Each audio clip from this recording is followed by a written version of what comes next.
Good morning, students. Myself Pushpa Sharma from Radiant Public School. Today I explain in class 3 subject SST. So let's listen students. This is our class book of 3 subject SST. Today I explain the lesson of lesson number 3. The lesson number 3 is globes and maps. Today's lesson is globes and maps. The earth is very huge in size. It is so huge that we can see only a very small part of it from one point. We have globes and maps to the different part of the earth at one time. So, you know children, earth is a very huge in size. Huge means बहुत बड़ा होता है. तो इसमें देखिए, इसके बाद हम लोग globes and maps. A globe is the exact model of the earth. We can rotate it to see different places. यानी कि ये ग्लोब क्या है, एक एग्जैक्ट मॉडल है धरती का, जिसको हम लोग घुमा करके, ये आपका ग्लोब है जिसको हम लोग घुमा करके अलग अलग देशों के इसमें मानचित्र बना हुआ उसको हम लोग देख सकते हैं. However, a globe is not big enough to show all the places in detail. To overcome this problem, we have drawings of a part of the earth or the whole of it on a flat surface.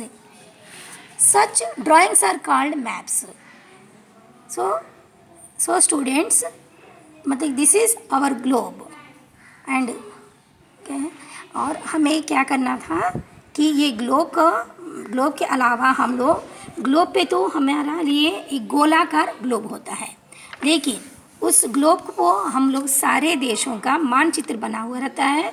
तो हम लोग क्या करते हैं, इसके लिए एक flat surface पे इसको हमें ये मानचित्रों को बनाना होता है. तो उसके लिए देखिए क्या करना है, उसको सच ड्राइंग्स आर कॉल्ड मैप्स. उस तरह से जो अलग अलग कागज़ पे फ्लैट सरफेस पे बना हुआ मानचित्र को हम लोग मैप बोलते हैं. मैप मीन्स नक्शा होता है और मानचित्र भी होता है.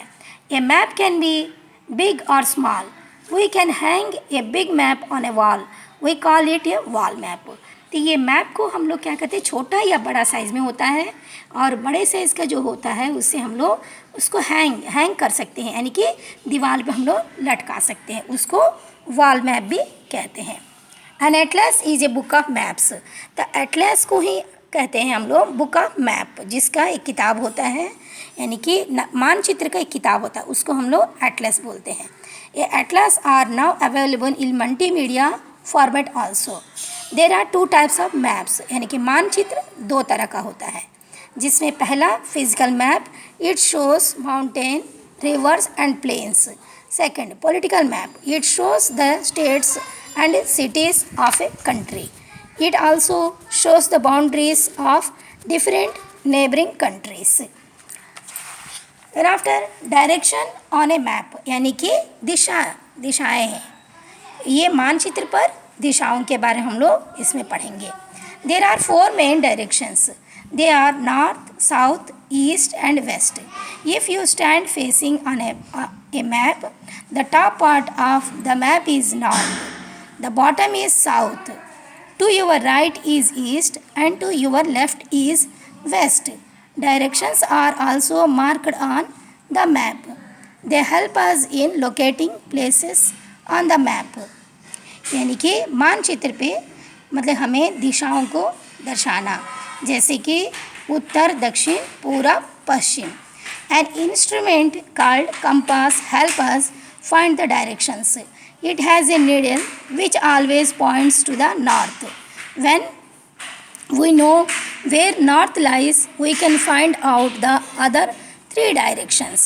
यानी कि हमारा मानचित्र, ये हमारा भारत देश का मानचित्र है, जिस पे ऊपर का हिस्सा नॉर्थ है, नीचे का हिस्सा साउथ है, दाएं इधर का हिस्सा ईस्ट है और इस साइड का वेस्ट. इस तरह का ये हमारा मानचित्र है. और नीचे क्या ये कंपास का फ़ोटो बना हुआ है. इसके बाद हम लोग ओशंस एंड कॉन्टिनेंट्स के बारे में पढ़ेंगे. In the given map you will find that some areas in the map are shaded blue while others are shaded brown.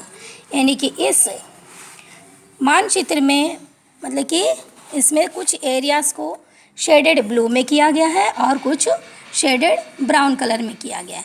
The blue areas show water bodies और oceans at the brown areas show land masses और continents. तो इस तरह का ये blue areas जो है वो पानी है और समुद्र का एरिया है. उसके ब्राउन एरियाज में जो है वो महादेश है. तो childrens, do you know about 70% of the earth surface is covered with water and the rest is land. यानी कि हमारे धरती पर पूरा 71% पानी है, उसके अलावा उस पर धरती बाकी जो हिस्सा है पानी है. तो ये हमारा लेसन है आज का. So thank you very much students.